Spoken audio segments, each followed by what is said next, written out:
My name is Mahek Saina. I am graduated in science and I am NEET qualified and state ranker. सबसे पहले हम जब बात करते हैं कि अगर कोई भी क्वेश्चन हमारे सामने आता है तो हमें सबसे पहले उसकी ये देखना होता है क्वेश्चन में लिखा क्या है।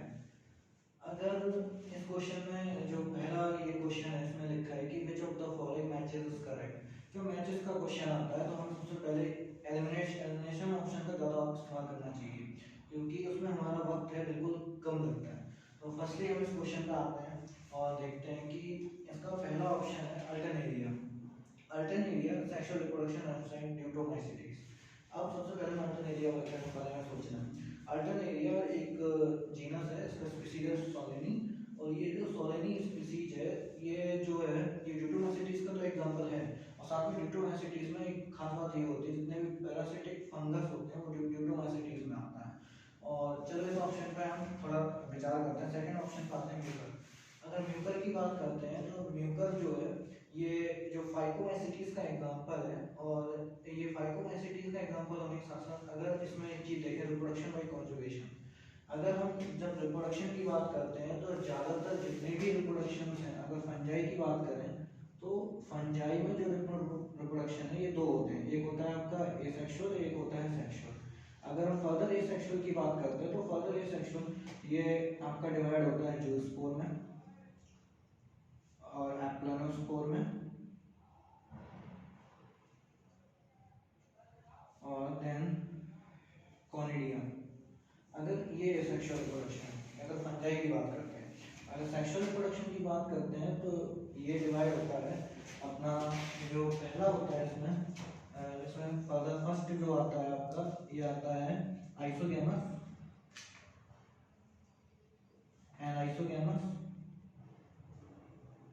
And oogamous। तो इसमें जो दिया गया ऑप्शन है जो reproduction by conjugation is shown by bacteria is not at fungus, तो ये ऑप्शन इज रॉन्ग। अब थर्ड ऑप्शन की बात करते हैं एगेरिकस। अगर ये एगेरिकस की बात करते हैं तो एगेरिकस में एक बात दी है, अगर ज़्यादातर लोग इसको वेसिडोमाइसीटीज देखकर इसको करेक्ट कर सकते हैं लेकिन ऐसी गलती ना करें, क्योंकि अगर वेसिडोमाइसीटीज के साथ साथ में और भी एग्जांपल है कि पैरासिटिक फंगस। अगर पैरासिटिक फंगस की हम बात करते हैं तो पैरासिटिक फंगस जो होता है ये पैरासिटिक फंगस जो है ये ड्यूटोमाइसीटीज का एग्जांपल है। तो सबसे बड़ी बात अगर कोई क्वेश्चन स्टूडेंट पूछता है कि पैरासिटिक फंगस क्या है सर, तो सर ये पक्सीनिया होता है, और पक्सीनिया होता है पैरासिटिक फंगस, लेकिन बट यहाँ दिया एगेरिकस एक गिल पंजाबी है, तो ये भी ऑप्शन एक रॉन्ग होता है। अगर हम बात करें फाइटोथोरा की बात करते हैं तो वेसिडोमाइसीटीज देखकर कुछ स्टूडेंट्स कहेंगे कि हाँ सर हो सकता है, लेकिन नहीं, वेसिडोमाइसीटीज नहीं है, ये फाइकोमाइसीटीज का एग्जांपल होता है। लेकिन फाइकोमाइसीटीज में देखिए स्टूडेंट कहते हैं सर माइसीलियम भी है इसमें और आपका एमाइसीलियम भी है, तो ऐसी बात है जो हर ग्रुप का अलग फीचर होता है। अगर फाइकोमाइसीटीज की बात करते हैं तो उसमें ओनली माइसीलियम प्रेजेंट होता है और सेपरेट माइसीलियम प्रेजेंट होता है, जबकि यहाँ पर जो गिवन है वो एसेप्टेड माइसीलियम है, तो ये भी एक रॉन्ग ऑप्शन होता है। लेकिन कुछ स्टूडेंट पूछते हैं सर फाइटोप्थोरा और अल्टरनेरिया में कुछ बीमारी भी होती है। हमने यहाँ जो आपका पोटैटो होता है, पोटैटो आलू के अंदर जो फाइटोप्थोरा है ये करता है आपका लेट ब्लाइट ऑफ पोटैटो, और जो आपका अल्टरनेरिया है ये करता है अर्ली ब्लाइट ऑफ पोटैटो। यानी ये भी ऑप्शन पूरा रॉन्ग होता है, और देन इसका ऑप्शन जो होता है वो सही होता है फर्स्ट। अच्छा, सेकंड क्वेश्चन जो आपका आता है in a moss the sporophyte. पहले ऑप्शन पढ़ते हैं the produces gamete that give rise to the gametophyte taking its colour arise from a spore produced from the gametophyte. And third जो option है ये manufacture spore itself as well as for the gametophyte। And जो fourth option है is partially parasitic on the gametophyte. अगर हम सबसे पहले बात करते हैं कोई भी क्वेश्चन पढ़ने से पहले उस क्वेश्चन का ये देखो कि किससे रिलेटेड है। अगर स्पोरोफाइट से है तो फर्दर हम स्पोरोफाइट पर अगर हम स्टार्ट करते हैं तो स्पोरोफाइट एक एंशिएंट प्लांट के बारे में बता रहा है, और जो स्पोरोफाइट है ये सबसे पहले जो हमें मिला था ये ब्रायोफाइट से मिला था।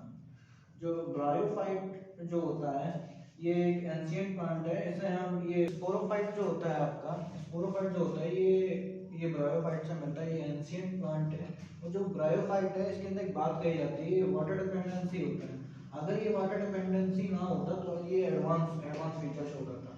चलो ये बात छोड़ के हम सीधे स्पोरोफाइट पे आते हैं। और स्पोरोफाइट पर हम जब बात करते हैं तो स्पोरोफाइट बनता कैसे है, तो उसके लिए जब हम बात करते हैं तो स्पोरोफाइट पहले मेल गैमेट होता है। इसका मेल गैमेट जो होता है ये प्लांट के एक पार्ट होता है, इसे एंथीरिया कहते हैं। एंथीरिया से आता है। जो आपका फीमेल गैमेट है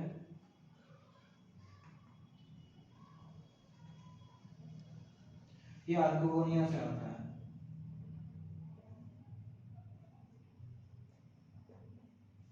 ये जो मेल फीमेल गैमेट जब दोनों आपस में फ्यूज होते हैं तो जो बनता है ये इमैच्योर स्पोरोफाइट बनता है।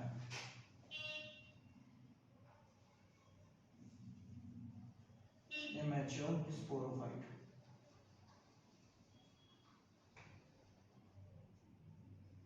फर्दर इस इमैच्योर स्पोरोफाइट में आपका जर्मिनेशन जो होता है फिर ये स्पोर बनता है।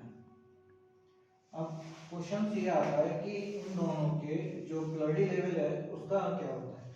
जो जब मेल गैमेट की बात करें, चाहे आप ह्यूमन फिजियोलॉजी की बात करें, चाहे प्लांट फिजियोलॉजी की बात करें, चाहे आप प्लांट एनाटॉमी की बात करें, तो जो इसका मेल गैमेट है ये हैप्लॉइड टाइप का होता है। जो आपका फीमेल गैमेट है ये भी हैप्लॉइड होता है। तो जाहिर सी बात है जो स्पोर बनेगा स्पोरोफाइट बनेगा, ये भी हैप्लॉइड होगा, ये भी हैप्लॉइड होगा। अब इस स्पोर में फर्दर मैच्योरेशन होगा, तो मैच्योरेशन होने के बाद ये बना देता है प्रोटोनीमा।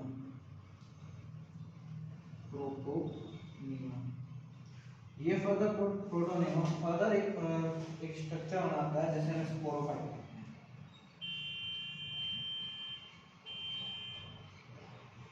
और इस स्पोरोफाइट का फिर आगे फर्दर एक प्रोसेस होता है, फिर ये बनता है गैमेटोफाइट।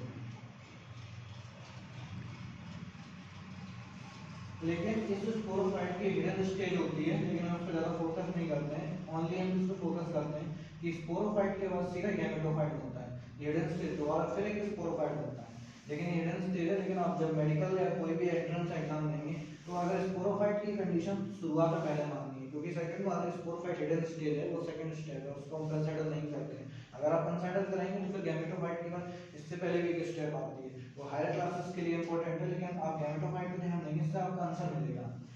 अब इसमें जो ऑप्शन जो पहला दिया है प्रोड्यूसर गैमेट। गैमेट का मतलब आप जिस प्रोड्यूसर गैमेट बना रहा है give rise to the gametophyte, वो गैमेटोफाइट से जनरेट हुआ है। तो जाहिर सी बात है कि दोनों मेल फीमेल एक गैमेट ही हैं, तो इनसे जनरेट हुआ है, ये पहला ऑप्शन करेक्ट होगा। लेकिन हम सेकंड ऑप्शन पे जाते हैं, arise from spore produce from the gametophyte. Arise from spore से अराइज हुआ है, नहीं स्पोर से अगर अराइज होता तो स्पोर अगर मेल और फीमेल गैमेट नहीं आते, अगर हम इसके सेकंड ऑप्शन की बात करते हैं, arise from spore produce from the gametophyte, spore जो होता है स्पोर से गैमेटोफाइट नहीं बनता, गैमेटोफाइट से स्पोर बनता है। तो जाहिर सी बात है सेकंड ऑप्शन नहीं हो सकता। हाँ ये ऑप्शन तब सही होगा जब टेरिडोफाइटा की बात होगी। टेरिडोफाइटा उसे रेप्टाइल्स और प्लांट किंगडम भी कहते हैं। अगर थर्ड ऑप्शन की बात करें, manufactures food itself as well as for the gametophyte, manufacture के फूड बनाता है स्वयं एज वेल एज जो करते हो फॉर द गैमेटोफाइट। ऐसा ऑप्शन जब आता है तो कोई भी प्लांट अपना फूड आफ्टर मैच्योरेशन के बाद ही बनाता है, यानी कि अगर वो पहले फूड बनाता है तो उसकी जो एमएमसी है माइक्रोस्पोरस मदर सेल वो उसको न्यूट्रलाइज करती है, वो उसको फूड प्रोवाइड करता है। अगर फोर्थ ऑप्शन की बात करते हैं, is partially parasitic on the gametophyte, ये ऑप्शन तो बिल्कुल ही रॉन्ग है। पार्शियली पैरासिटिक का मतलब ये हो गया कि उस पर हाफ डिपेंड होगा। जब आप इकोलॉजी पढ़ेंगे तो इकोलॉजी में ये ऑप्शन आता है कि पार्शियली पैरासिटिक का मतलब कि उस पर हाफ डिपेंड होगा। कोई भी अगर सन है अपने पेरेंटल से हाफ डिपेंडेंट होगा तो उसके आने के एवोल्यूशन में बहुत ज़्यादा दिक्कत आएगी, वो आगे एक्सटेंड कर जाएगा, वो स्पीसीज एक्सटेंड कर जाएगी। तो ये क्वेश्चन इवोल्यूशन के यहाँ पे जब आपका फुल पेपर होता है इस क्वेश्चन को ध्यान से पढ़ना। ज़्यादातर लोग इसमें partially parasitic on the gametophyte पे टिक कर जाएंगे, लेकिन ये रॉन्ग ऑप्शन है।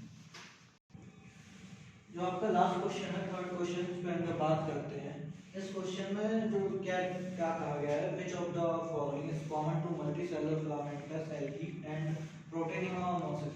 हमने जाहिर सी बात फर्स्ट क्वेश्चन में आपको मोसिस के बारे में बताया था कि एडवांस टाइप का ब्रायोफाइट है मोसिस, इनमें वैसे तो दो टाइप के होते हैं, एक होता है आपका नॉर्मल ब्रायोफाइट, ये मोसेस है, ये एडवांस ब्रायोफाइट है।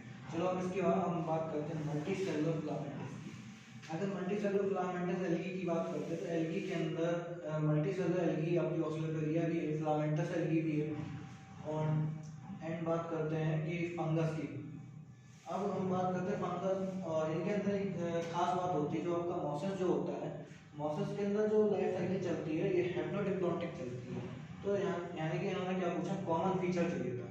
कॉमन फीचर तो इसके अंदर तो है नहीं मॉसेस का, क्योंकि ये तो हेप्लोडिप्लॉन्टिक लाइफ साइकिल चलती है, यहाँ गिवन है डिप्लॉन्टिक लाइफ साइकिल, तो हेप्लोडिप्लॉन्टिक ये ऑप्शन तो आपका रॉन्ग हो गया।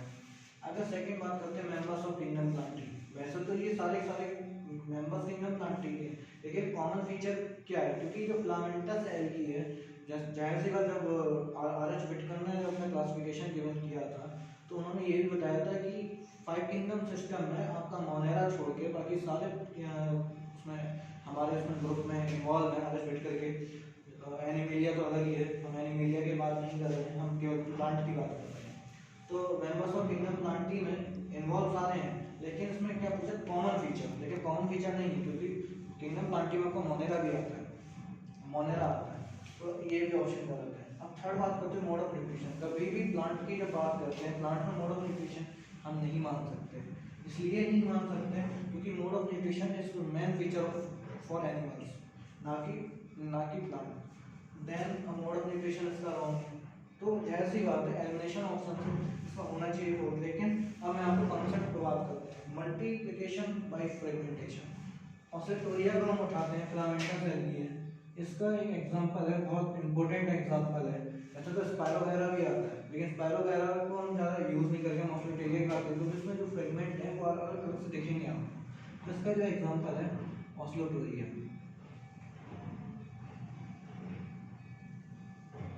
जो आपका ऑस्ट्रेटोरिया है इसके अंदर फ्रेगमेंट होते हैं, लाइक ये स्ट्रक्चर होती है, ये ऑस्ट्रेटोरिया आगे फ्रेगमेंट में जब डिवाइड होता है, इसका एक फ्रेगमेंट आगे जाके न्यू प्लांट जनरेट करता है, ये भी एक ऑस्ट्रेटोरिया बनती है। ये बहुत खास एग्जांपल है इसका फिलामेंटस एल्गी। अगर स्पायरोगैरा की बात करते हैं, स्पायरोगैरा में भी ये सेम फीचर है, लेकिन फिर आप जो फ्रेगमेंटेशन का स्पायरोगैरा में एक और फीचर इन्वॉल्व होता है, तो फिर आप कंफ्यूज हो जाएंगे। देन अब हम इस क्वेश्चन को यहीं ख़त्म करते हैं और थैंक यू कहना चाहते हैं, और आपसे ये उम्मीद करते हैं कि आपने जो मौका दिया है। हमने आपसे इस क्वेश्चन के बारे में बात की, लेकिन इस क्वेश्चन में आपको कभी डाउट भी आ सकता है, तो हम आपसे उम्मीद करते हैं कि इस क्वेश्चन को थोड़ा और डीपली समझाएं, और कृपया करके आप इसमें हमारा सहयोग दें। सबसे पहले हम बात करते हैं थोड़ी डिप्लॉन्टिक लाइफ साइकिल की। डिप्लॉन्टिक लाइफ साइकिल के हम थोड़े आपको बताते हैं फर्स्ट प्लांट में स्टार्टिंग से। अगर आपका जो एल्गी से स्टार्ट होता है, एल्गी के बाद आपका थैलोफाइटा आता है,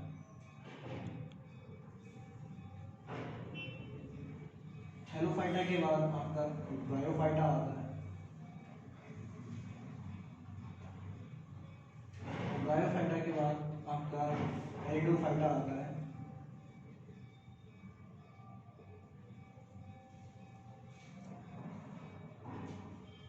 और टेरिडोफाइटा के बाद आपका जिम्नोस्पर्म्स आते हैं, और फर्दर जिम्नोस्पर्म्स के बाद एंजियोस्पर्म्स आते हैं। एंजियोस्पर्म्स में तो आपको पता है कि इसके अंदर डिप्लॉन्टिक लाइफ साइकिल चलती है, डिप्लॉन्टिक लाइफ साइकिल। अगर हम एल्गी की बात करते हैं, एल्गी हैप्लॉइड भी होती है, थैलोफाइटा हैप्लॉइड होता है, bryophyta haploid and two and diploid भी होता है, क्योंकि एडवांस एक्सेप्ट मॉसेस,